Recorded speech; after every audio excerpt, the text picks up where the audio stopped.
കൂട്ടങ്ങളോട് ഈ മുജാഹിദ് ജമാഅത്ത് പോലത്തെ പുതിയ കൂട്ടക്കാർക്കൊന്നും മരിച്ചോടത്ത് ഓതാൻ പറ്റൂല. പറ്റുമോ?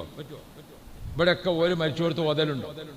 ഓലെ പ്രധാനപ്പെട്ട ഒരു ബാധ ഏത് ഓതാൻ പറ്റൂല? മരിച്ചോടത്ത് ഓതാൻ പറ്റൂല. മരിച്ചാൽ ഖുർആൻ ഓതാൻ പറ്റുമോ? പറ്റൂല. ഞാൻ നിങ്ങളോടൊരു കാര്യം ചോദിച്ചട്ടെ. ഈ സഭയിൽ ഇപ്പോൾ ഒരാൾ വന്നിട്ട് പറയാണ് നമ്മളെ മഹല്ലത്തിലെ ഇന്ന ആൾ മരിച്ചിക്കണെന്ന് പറഞ്ഞു. അത് കേട്ടാ നിങ്ങളൊക്കെ എന്താ പറയാ? പറയണേ പറഞ്ഞോളി. നിങ്ങളൊക്കെ എന്താ പറയാ? അത് ഖുർആനാണോ അല്ലേ? ഇപ്പൊ ഇന്നാലില്ലാഹി വ ഇന്നാ ഇലൈഹി റാജിഊൻ അത് ഖുർആനാണോ അല്ലേ? ആണ്. അപ്പൊ ഒരു മുജാഹിദ് മരിച്ചു എന്ന് കേട്ടാ ഇന്നാലില്ലാഹി ചെല്ലാൻ പറ്റുമോ? പറ്റൂലേ? നിങ്ങൾ എൻ്റെ മേത്തേക്ക് എടുക്കല്ലേ. ഞാൻ ഓര് പറയണത് നിങ്ങൾ ആദ്യം കേൾപ്പിച്ചിരിക്കണം. ഇവിടെ മരിച്ചാൽ ഖുർആൻ ഓതുവോ? ഇവര് മരിച്ചാൽ ഖുർആൻ ഓതുവോ? മരിച്ചാൽ ഖുർആൻ ഓതാൻ പറ്റുമോ? പറ്റൂല. അപ്പൊ ഇനി ഇവരൊക്കെ മരിച്ചു എന്ന് കേട്ടാ ഇന്നാലില്ലാഹി ഓതാൻ പറ്റുമോ? പറ്റൂലേ?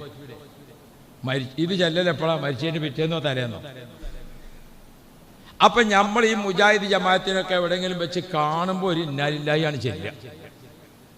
അപ്പൊ എന്തേന്ന് വെച്ചാൽ പറയാം, മരിച്ചാൽ ഏതായാലും ചെല്ലാൻ പറ്റില്ല, അപ്പൊ എന്നെ കണ്ടപ്പോൾ ചെല്ലിയെന്നുള്ളൂ എന്ന് പറയും.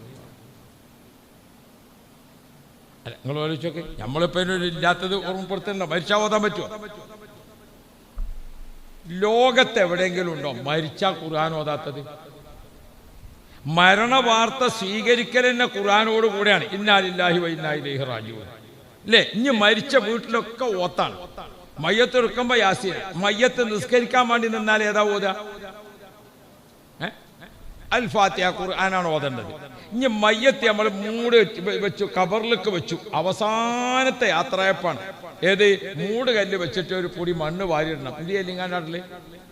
മിൻഹാ ഖലഖനാകും വഫീഹാ നുഈദുകും